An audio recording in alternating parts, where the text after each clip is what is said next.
Bismillahirrahmanirrahim. Alhamdulillahirabbil alamin. Wassalatu wassalamu ala sayyidil anbiya'i wal mursalin nabiyyina wa maulana Muhammadin wa ala alihi wa sahbihi wa man tamassaka bihadyihi ila yaumil la raiba fih, amma ba'd.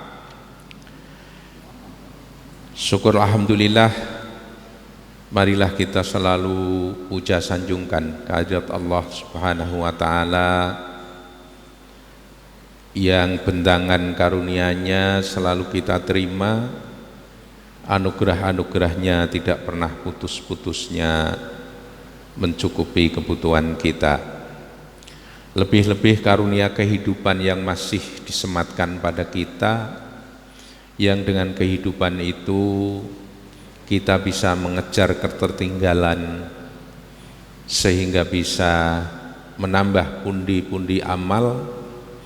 Dengan kehidupan itu pula kita bisa menggunakan untuk bertaubat, yang dengannya bisa sebagai sarana penghapus dosa yang terlanjur sudah kita lakukan.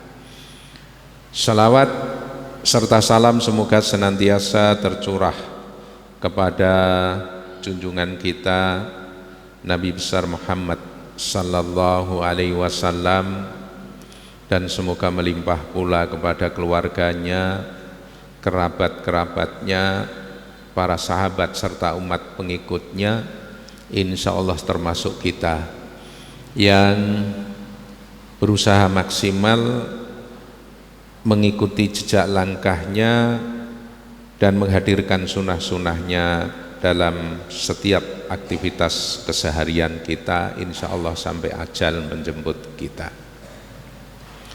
Pagi hari ini lagi-lagi saya ingin menyampaikan tentang masalah tema surga dan neraka.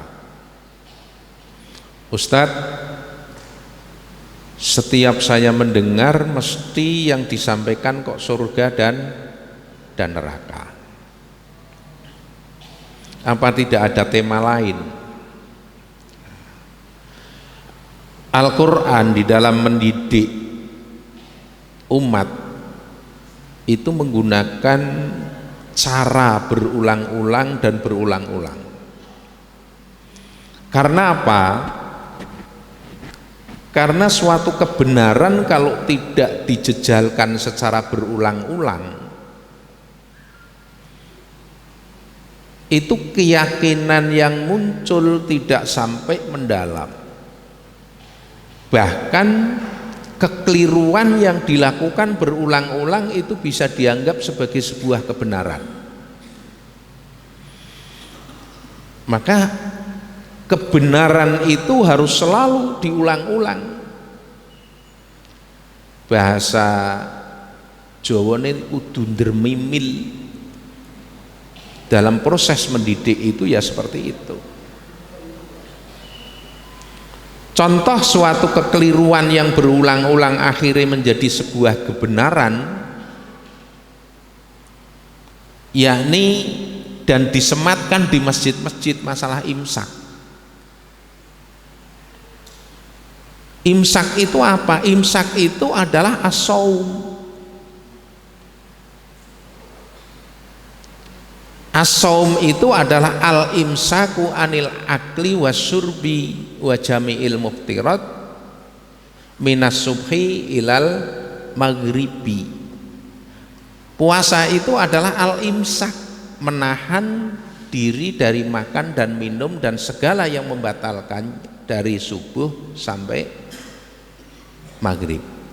Pertanyaannya, kalau sudah imsak entuk mangan apa urung ora, Bu? Imsak kuwi poso. Harusnya kalau sudah puasa sudah tidak boleh makan minum. Tapi karena menggunakan kalimat imsak itu sudah dijadikan format yang disodorkan terus menerus, akhirnya menjadi sebuah kebenaran bahwa imsak itu adalah kehati-hatian untuk menghadapi puasa. Iki istilahnya salah kaprah, nek bener malah ora lumrah. Ini namanya kebenaran opini, itu seperti itu. Pada sesudah pilkada saya sudah sampaikan kebenaran materi, hakiki, kebenaran formil, dan kebenaran opini di dalam kajian postmodern, postrat. Nah, ini saya ingin sampaikan surga dan neraka. Yang namanya orang hidup itu pada akhirnya akan menuju ke surga sama ke neraka. Kalau yang namanya ke surga itu tidak ada yang terjerumus ke dalam surga. Umumnya yang terjerumus itu adalah ke neraka. Tapi mungkin suatu saat ada juga orang-orang Muhammadiyah, khususnya orang-orang yang non Islam tetapi berada di lingkungan Muhammadiyah, kaya ning Indonesia bagian timur, mahasiswa itu kan mayoritasnya bukan Muhammadiyah, tapi ketika menyanyikan Sang Surya, ya Allah Tuhan Robbiku, Muhammad junjunganku, al-Islam agamaku. Pengakuan itu bisa jadi itu bisa memasukkan ke surga. Minimal soal malaikat itu sudah lebih banyak terjawab nanggon talqin. Nah, marrobuka, man nabiyuka itu kan sudah dijawab oleh sang Surya. Kalau kita mau menuju ke suatu tempat, maka kemungkinan kita mau naik apa, bagaimana, itu pasti kita ingin mengetahui dan pingin yang paling enak sampai kepada tujuan. Lah kemungkinan orang bisa masuk surga itu menggunakan apa? Nanti silahkan dipilih. Yang pertama adalah akhir kalam la ilaha illallah. Yang kedua mati dalam keadaan ihram. Yang ketiga mati syahid, baik hakiki, syahid hakiki maupun syahid maknawi. Kemudian yang terakhir pahala lebih berat daripada dosa. Kita lihat akhir kalam la ilaha illallah. Iki koyone sing paling penak. Ora sah nglakoni apa-apa, bahkan bisa jadi maune maksiat, bisa jadi maune durhaka, tapi tiba-tiba di akhir kalam itu mengucapkan la ilaha illallah. Man kana akhiru kalamihi la ilaha illallah dakhalal jannah. Barang siapa yang akhir ucapan kalimat yang terucap la ilaha illallah, dia masuk surga. Hadis ini hadis sahih, diriwayatkan oleh Imam Abu Dawud dari Mu'ad bin Jabal radhiyallahu anhu.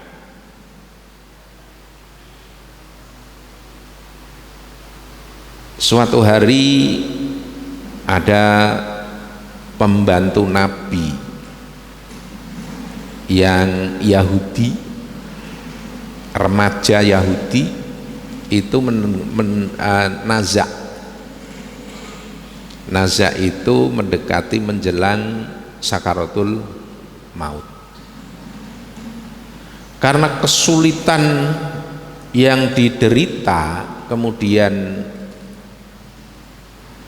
ayahnya itu memanggil Rasulullah Sallallahu Alaihi Wasallam. Ketika Rasulullah sampai di situ, Rasulullah mentalkin, la ilaha illallah. Si anak Yahudi ini, remaja Yahudi tadi, cuma melihat kepada orang tuanya, kemudian melihat kepada Rasulullah. Diulangi lagi, la ilaha illallah. Anak itu mendengarkan Rasul, memperhatikan, kemudian melihat kepada orang tuanya, seakan-akan meminta izin untuk bisa mengikuti talqin dari Rasulullah. Lalu barang yang ketiga, Rasulullah menyampaikan la ilaha illallah, sang orang tua menyampaikan ikuti Abul Qasim, ya, sebutan dari Rasulullah. Akhirnya anak itu mengucapkan la ilaha illallah, kemudian meninggal dunia. Rasulullah mensalatinya. Ini yang paling paling ringan, paling mudah, tapi paling sulit untuk dilakukan. Ketika seseorang berada pada situasi orang yang penyakitan kemudian menjelang kesulitan, maka lakinu mautakum la ilaha illallah. Ojo malah dijak bedean. Ana wong meninggal dunia nang kono kok si kenal aku pora. Lagi sapa ki putumu, kenal pora sapa kowe, sik kilingan pora. Ini umumnya seperti itu. Ini suatu yang keliru, ditalkin. Kalau kemungkinan menalkin itu menjadi suatu yang kekhawatiran, krono wis loro pirang-pirang dino, pirang-pirang minggu, kemungkinan rata wadus wedi, ambil karton atau kertas, dibuat semprongan, kemudian di la ilaha illallah, itu agar supaya mulut kita tidak langsung menempel kepada telinga. Ini adalah teknik. Kalau sudah mengucap la ilaha illallah wis meneng tik. Engko nek mengucap maneh di tambahi lagi. Kira-kira nek bisa ya pingine sing yang ini, tapi itu sulit. Kemudian senadama min abdin qala la ilaha illallah summa mata ala dzalika illa dakhalal jannah. Tidak ada seseorang hamba yang kemudian mengucap, membaca la ilaha illallah summa mata, kemudian meninggal dunia ala dzalika, memegangi itu kalimat, melainkan hamba itu adalah meninggal dunia. Ini artinya bahwa ora susah akhir kalami, tetapi ketika seorang sudah terpatri di dalam dirinya kalimat la ilaha illallah, kemudian concern dengan pentauhidan kepada Allah, maka dijamin masuk surga. Dari itu lakinu mautakum la ilaha illallah, talkinkan orang yang menjelang kematian di antara kamu kalimat la ilaha illallah. Meskipun talqin itu ada perbedaan antara Muhammadiyah dan sebelah, itu menjadi ranah khilafiyah, sehingga bagian wong sing urip ngurusi wong sing urip itu ya Muhammadiyah itu. Nah, karena pengajaran semuanya adalah untuk orang hidup. Nek wong mati diulang, wong sagek si urip diulang angel. Nah, kondo teko be ora teko no pengajian longko sing teko. Nah, apa maneh sing wong mati diulang. Lah sing teko pun juga macem-macem. Ana sing langsung pingine nang pojok kemudian karo ngkrek. Nah, ana langsung. Itu sing uripe angel.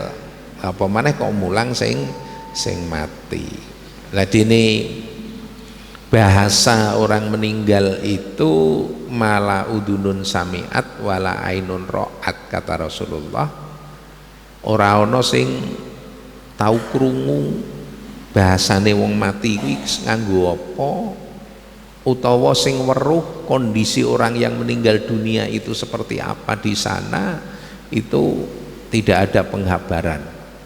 Bagi Muhammadiyah penghabaran itu harus melalui Rasulullah Sallallahu Alaihi Wasallam. Kemudian meninggal dalam suasana ihram haji. Nek wong sing wukuf dalam kondisi ihram kok meninggal dunia, itu jaminan masuk surga. Tapi ini tidak pernah menjadi sebuah tujuan. Selama saya menjadi mubalek, ketika menghantarkan orang yang haji kemudian njaluk pamitan, kuwi ora ono sing menggunakan ini menjadi ya Allah didongake butar buah mek payu nang kono, kok kuwi ora ono. Tapi mesti kelingane slamet kabeh. Mek bisa nglakoni rukun wajib lan sunah-sunahe bek slamet, bali maneh tekan ngomah. Kuwi umume seperti itu.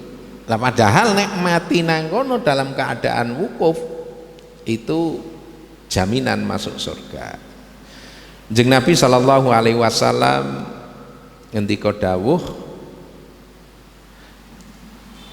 pada saat seseorang jatuh dari tumpaannya, tunggangane, iksiluhu bima'in wasidrin,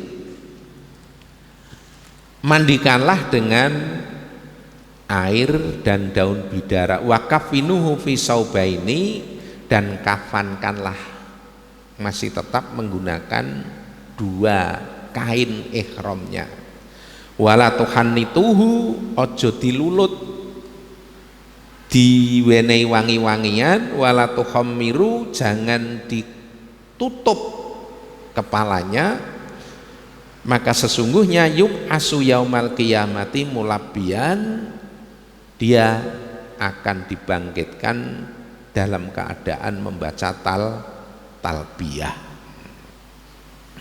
Yang ketiga, mati syahid. Syahid hakiki yaitu yang terbunuh dalam perang fisabilillah. Potongan kita itu koyo-koyo tidak termasuk sing iki. Karena apa? Karena wong grimis bi sholat jamaah wegah, wedi, grimis. Apa maneh kok nek dikon perang fisabilillah. Kalau syahid hakiki tidak dimandikan, tidak dikafankan, dan juga tidak disolatkan, langsung dikubur dalam keadaan darah yang masih mengucur.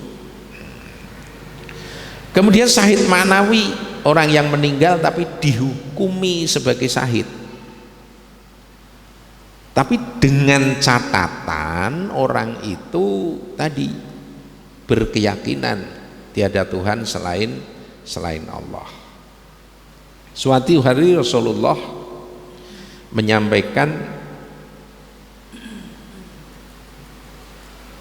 coba kira-kira dihitung siapa-siapa yang menjadi mati syahid di antara kamu sekalian.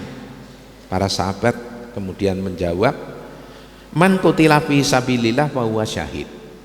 Wong sing mati terbunuh pada perang fi sabilillah dialah syahid. Qala jeung Nabi kemudian menyampaikan, inna syuhada ummati idzan qalil. Nek kaya kuwi, kalau begitu maka umatku yang mati syahid itu kah sedikit. Kalau para sahabat kemudian bertanya, siapa saja ya Rasulullah?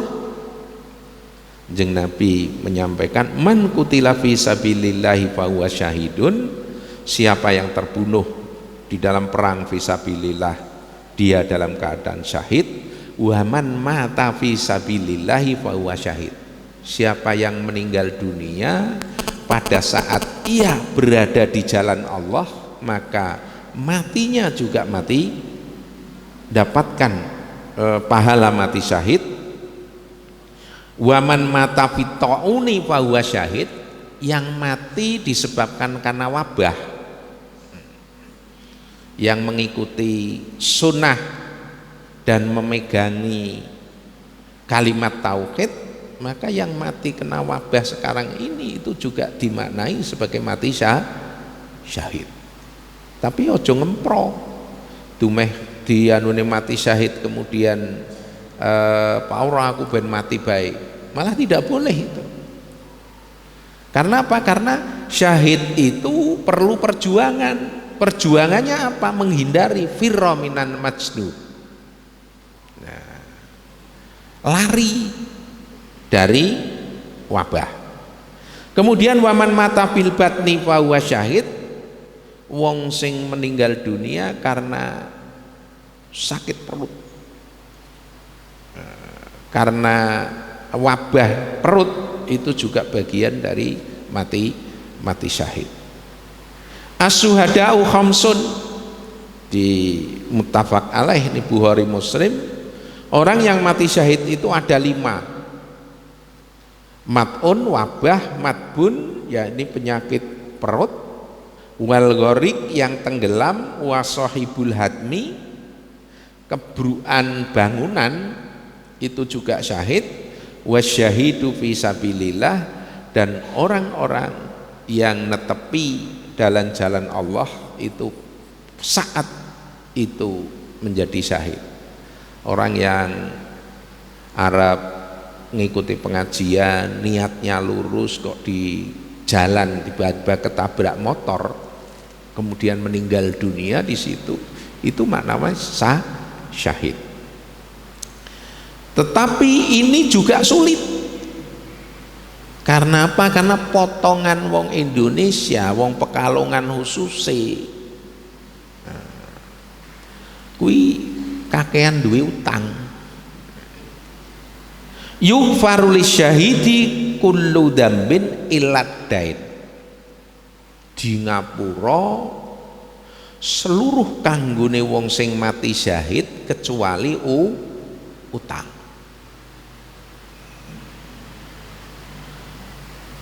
Artinya apa? Artinya kalau orang itu punya utang, meskipun itu mati syahid, itu nanti tidak langsung akan ada perhitungan amal. Mulane ana sing wong bangkrut katoke mati syahid tapi kok nggone bangkrut kuwi nalikane nang kene kuwi gabrul utang sing sak akeh-akeh.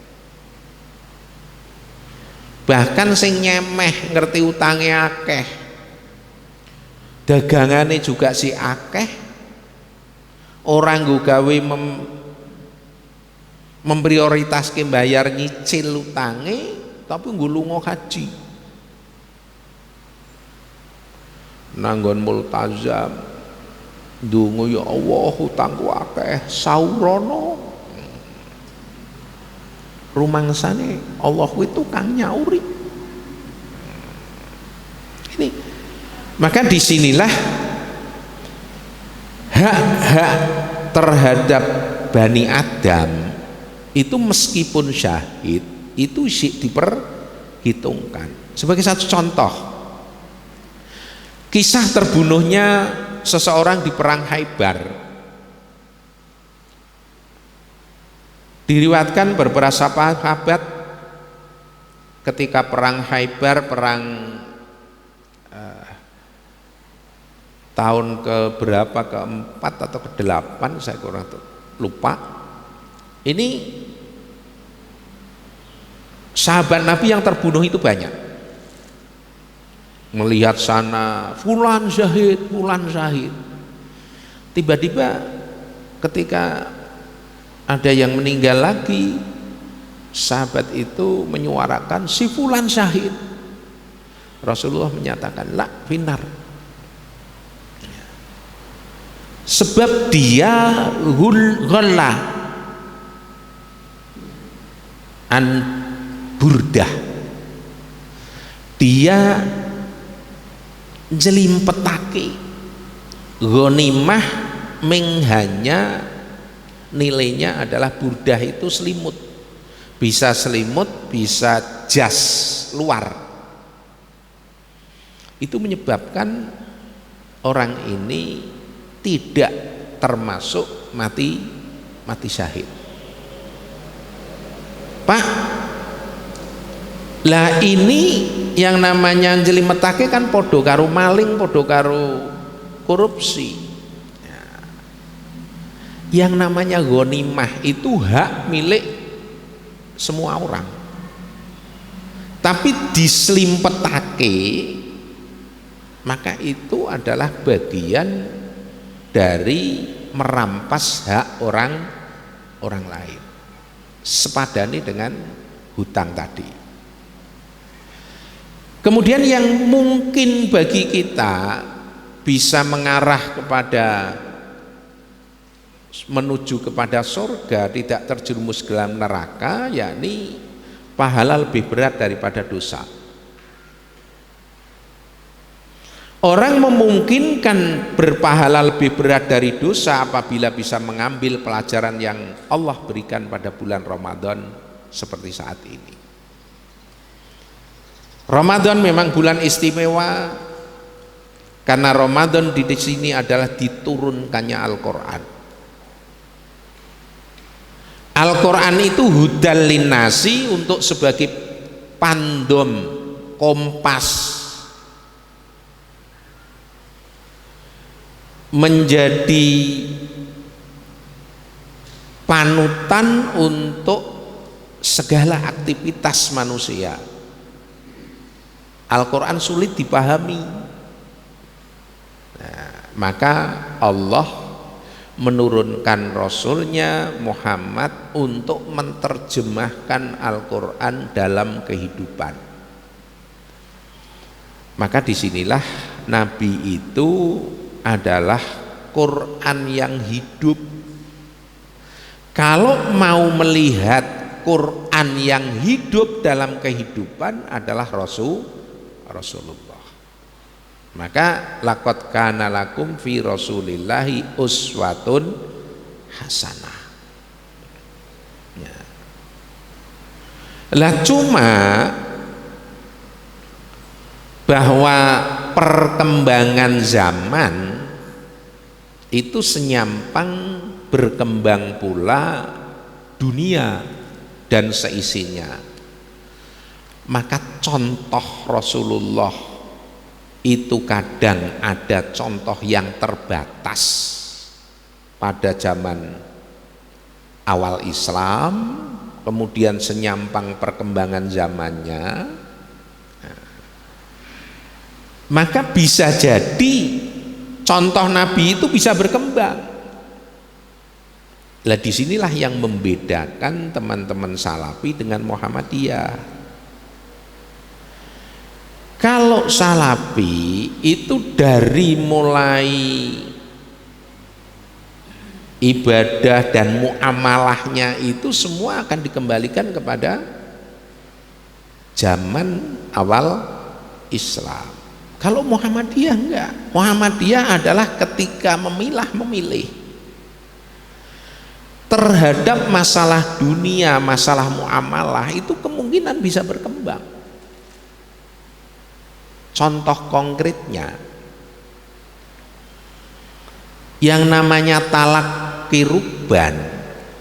Pernah mendengar talaqi rukban, Bu? Pernah, Bu? Ya, baru kali ini ya, bener, berarti nyimak. Nek urung tahu berarti aduh do turu kabeh. Saya nembe ngomong. Talaqi rukban itu suatu yang diharamkan pada zaman Rasul. Talaqi rukban itu apa sih? Talaqi rukban itu adalah membeli suatu komoditas, barang yang belum sampai ke pasar.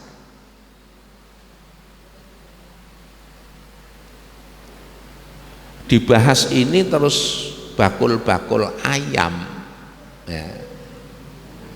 Itu lagi beri aku Pak koyo piye, karena bakul ayam kan rata-rata golek ning kampung.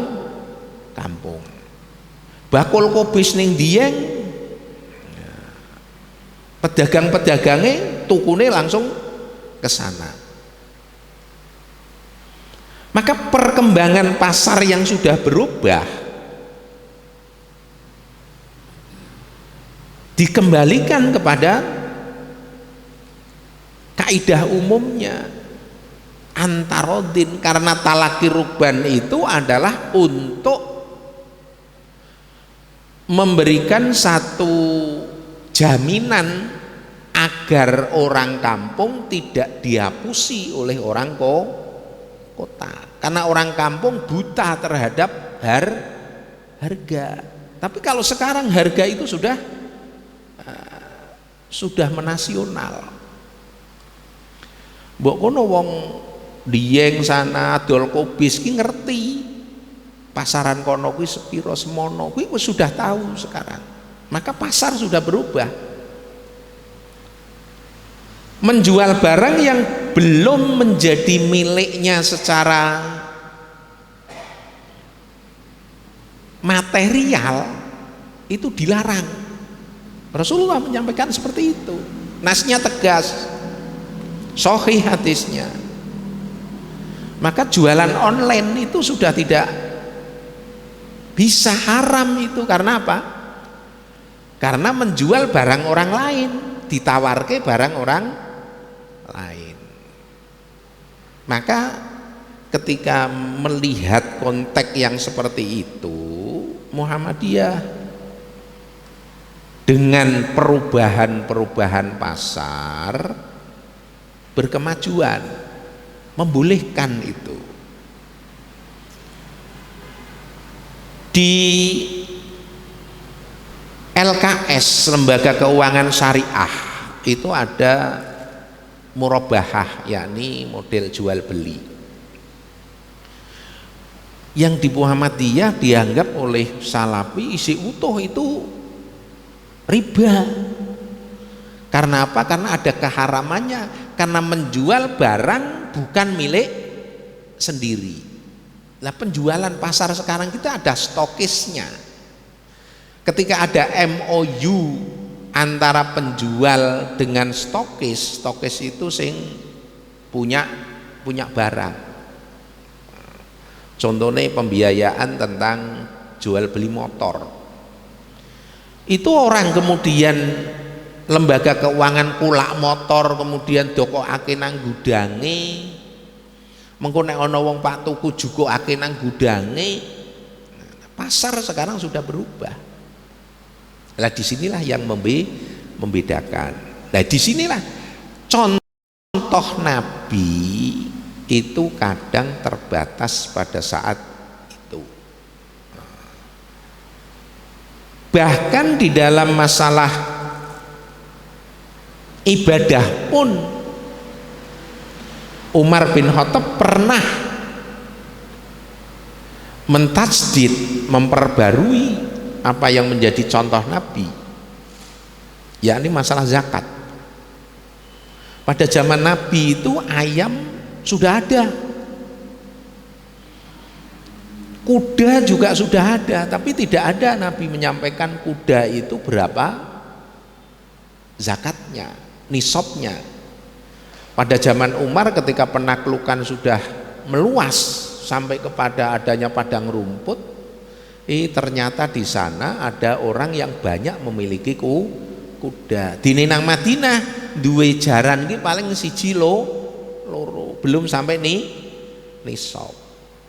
Maka pada Umar saat itu menetapkan zakat kuda. Ini turunnya Al-Quran kemudian diterjemahkan oleh Nabi. Lah sekarang itu juga diterjemahkan lagi. Konteks-konteks yang dulu pada zaman Nabi belum ada, sekarang ada, itu kemudian dipahami dan diamalkan. Kemudian persyariatan kewajiban puasa. Kewajiban puasa, orang yang berpuasa itu muaranya untuk mencapai takwa. Puasa itu adalah untuk memperkuat sifat dasar manusia, sifat fitrah manusia. Disebut di dalam satu syekh Islam itu sifat robbaniyah yang ditiupkan untuk manusia sebagai khalifah. Maka memperkuat ini sehingga tiga sifat lainnya, sifat syaitonia sing seneng bangkang, sifat sibaiyah sing punya dasar pingin menguasai orang lain, sifat bahimiyah sing rakus terhadap harta, itu menjadi terpandu oleh sifat yang namanya robbaniyah, sehingga sifat sibaiyah itu akhirnya menjadi penyemangat, sifat bahimiyah itu menjadi giat di dalam golek rezeki, sifat syaitoniyah kalau dikendalikan oleh sifat robbaniyah bisa menjadi kreativitas yang tinggi bagi seseorang. Maka kalau orang sifat-sifat tiga sifat ini yang lebih menonjol, contoh sifat sibaiyah menonjol, maka ketika dia ingin berkuasa dengan jalan apapun akan ditempuh. Apakah itu dengan nyuap, apakah itu dengan nabrak norma-norma, itu akan ditempuh. Karena apa? Karena tadi sifat dasar itu yang menjadi panglima dari 4 sifat. Contoh konkretnya yang kemarin itu yang kudeta Partai Demokrat, itu karena ada suatu keinginan untuk suksesi tahun 2004. Nah, maka orang yang bisa mengikuti petunjuk Al-Quran itu adalah orang yang sifat robbaniyahnya itu menjadi panglimanya. Kemudian yang ketiga itu di Ramadan itu ada pelipat gandaan pahala. Wong sing poso maka amal sunai dadi amal wajib. Wong sing poso sedekah dilipat gandakan tak terhingga. Kalau biasanya itu 1 dibanding 10 sampai 70, tapi nek wong sing poso kok ikhlas itu hanya Allah sendiri yang akan menghitungnya. Tidak ada hitung-hitungan yang lain. Dan orang bisa seperti ini kalau sifat robbaniyahnya itu tinggi. Tadi orang yang mengasah sifat robbaniyah dengan puasanya. Karena apa? Karena kalau sifat robbaniyah itu tidak kuat, maka mengetahui tok kebaikan itu tidak secara otomatis bisa melaksanakannya. Yang namanya mengajian itu semua orang menyatakan itu baik. Kedarung mangkat nang kono turu, kuwi turune kuwi direken pengajian ora top kuwi. Turune direken pengajian. Orang yang sholat itu semua orang itu menyatakan baik, baik wong sing wis biasa sholat maupun ora. Wong sholat fardu jamaah itu semua orang menyatakan itu lebih banyak dan lebih baik, tapi sedikit juga yang mampu menindak lanjuti. Sampai wong sing nek golek mantu antara wong sing sregep salat karo sing biasa mudhar kowe. Nah. Kuwi mbok ngono wong sing biasa mudhar kok kuwi kok anake ditakokake wong loro sing biasa bareng mudhar karo sing wong salat mesti milih karo wong sing salat. Karena apa? Sikap dasar kuwi nang jerone kuwi asline ono kabeh. Maka disinilah puasa itu untuk yang kedua, pensyariatan puasa pada bulan Ramadan itu menjadi poin untuk bisa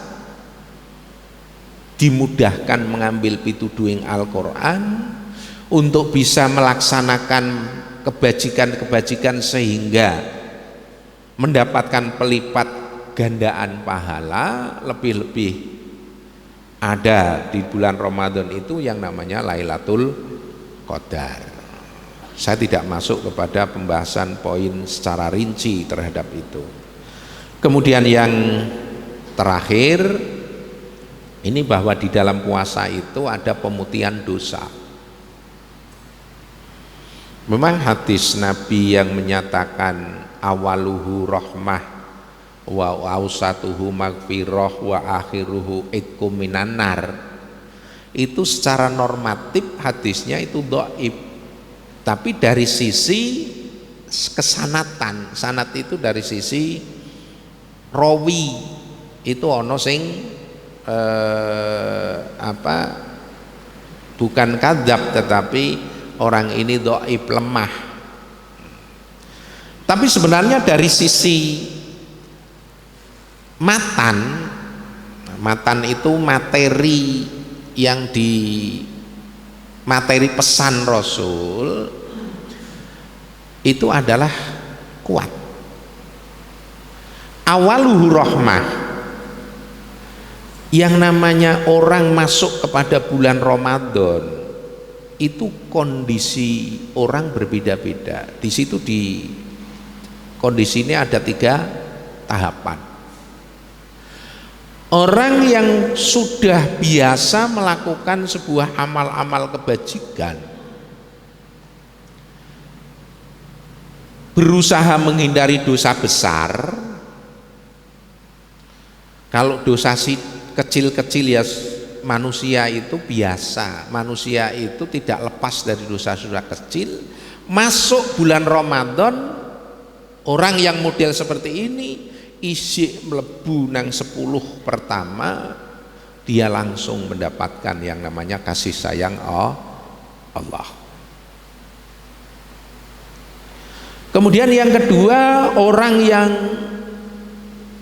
bercampur antara dosa besar yuk cok nglakoni, tapi sih ada iman di dalam dadanya,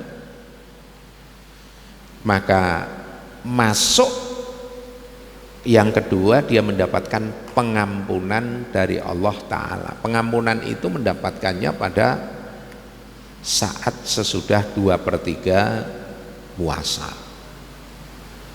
Lah yang